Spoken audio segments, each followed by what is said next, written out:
Hey guys, welcome back to my kitchen and my channel, and today we're going to be making a Cheddar Bay Loaf Bread. Now this is my first time making this. I saw this recipe on TikTok and it looked really good. So shout out to that creator on TikTok. I'll link her name below. And so when I saw this recipe, I was like, I gotta try this. That loaf looked just like the biscuits you get from Red Lobster. Even though I haven't eaten that Red Lobster in like years, I was like, I gotta try that Cheddar Bay Loaf Bread. So we're gonna make that today. We're gonna see how it turns out. And hopefully it turns out good. Okay, so I got 1 egg there. I have 1/4 cup of melted butter. I have 1 cup of whole milk, room temperature, and my egg is room temperature as well. Okay, but I got 1 cup of whole milk. I have shredded 1/4 cup, no, a half a cup of Colby Jack cheese, and I shredded a half a cup of mild cheddar cheese. And then I just mixed that in together like this.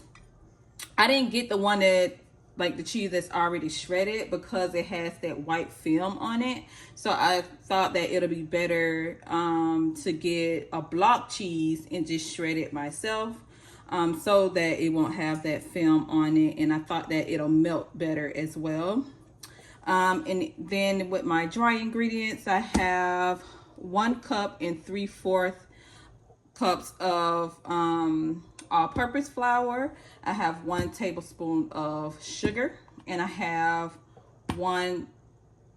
a half of teaspoon of salt. I'm sorry, half a teaspoon of salt, 1 tablespoon of sugar, and 1 and 3/4 cup of all-purpose flour. Okay, don't use cake flour with this, all-purpose flour.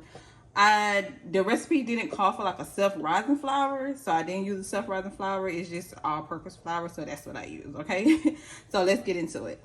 So we're gonna put in our 1 egg and our, almost trying to solidify again, and our melted butter.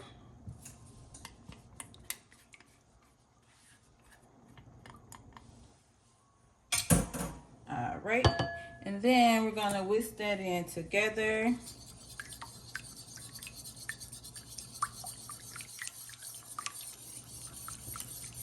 After this is perfectly combined, then we're gonna add in our milk. You do not have to use a stand mixer because it's, you know, this is like an easy bread. I'm guessing, you know, to make. I'm guessing, y'all. Meat and bread do not get along at all. I remember I tried to make a bread before and it turned out so bad. I think it was the rising part or the yeast or something, but it just So I have a love-hate relationship with bread. So hopefully when I saw this recipe and I didn't need yeast, I was like, okay, maybe I can do this.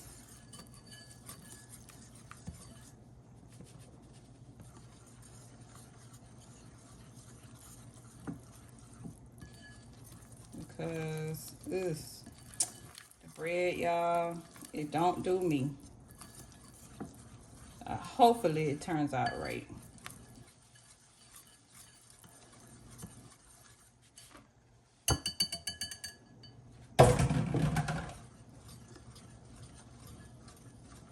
I sure hope so.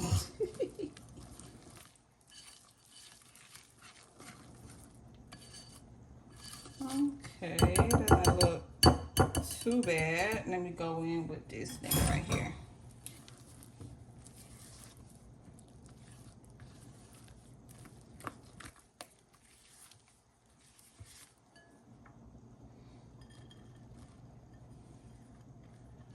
We said not to over mix it because you don't want to have a tough dough. So I was like, let me stop mixing. Because like I said, hopefully I know what I'm doing. and hopefully it turns out right.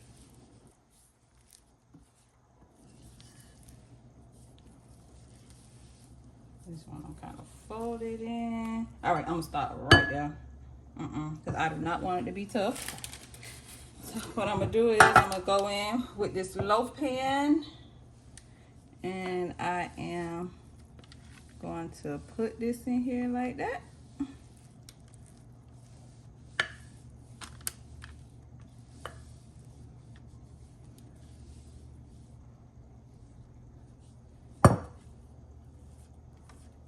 Oh God, I'm so scared.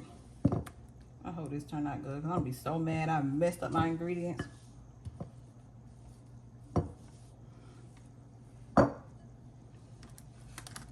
And sometimes you can't always trust a recipe on TikTok. I learned that for sure. All right. So we're gonna bake this on 350 degrees. The recipe called for 25 to 30 minutes. So what I'm gonna do is I'm gonna put it on 20 minutes, and then I'm just gonna watch it. So yeah, that's what I'm gonna do. All right, guys, so this is how it turned out. It turned out pretty good to me. The color looks great on it. I had to actually bake it for 35 minutes instead of the 20 minutes. So I baked it on 350 for 35 minutes. For my oven, I added a little parsley flakes on it, and I added a little melted garlic butter. I had some in my refrigerator, so I was like, let me add, oh, that was a little too much.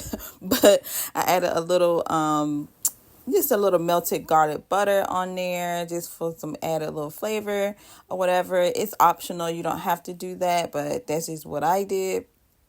But yeah, I think it came out really, really good. So let's cut this loaf. So this is me cutting the loaf. I don't like the ends of the bread. I just feel like the end of the bread is just like, no. But as you can see, the inside is very, very fluffy. It was very, very soft, guys. Like, I was so proud of myself that I accomplished this, because bread, like I said before, meat and bread just don't get along. But this recipe was actually really good, really easy, and it came out perfect, just exactly how I wanted it to, and it tasted great as well. Like, I was so proud of myself. Okay, because I was so scared. But the I think it needed just a little bit more cheese in it. But other than that, like, the flavor was good. It wasn't like dry or anything like that. It wasn't like overly garlicky or anything like that. Like I said, I just think it just needed just a little bit more cheese in it. And that was it. Like, it was very fluffy, which is what I love. So yeah, this is how it came out, guys, and I'm so happy. If you want to see more recipes like this or more videos like this, please like, share, comment, subscribe, and what you think I should bake next, because now I think I'm gonna turn into a bread girl. I think I'm gonna just try making my own bread at home, because we know in these stores the bread is just not molding no more. The bread is not molded anymore. I don't know what's going on with the bread, so I'm like, I gotta make my own bread. That's just what I got to do. When I worked in Publix, we sold a lot of bread as well, like fresh bread made from scratch. And I was like, you know what? If the bread is not molding in like 4 or 5 days, after that many days, it's not good. It's no good. Your bread should be molding, okay? So I'll see y'all in the next video. Bye.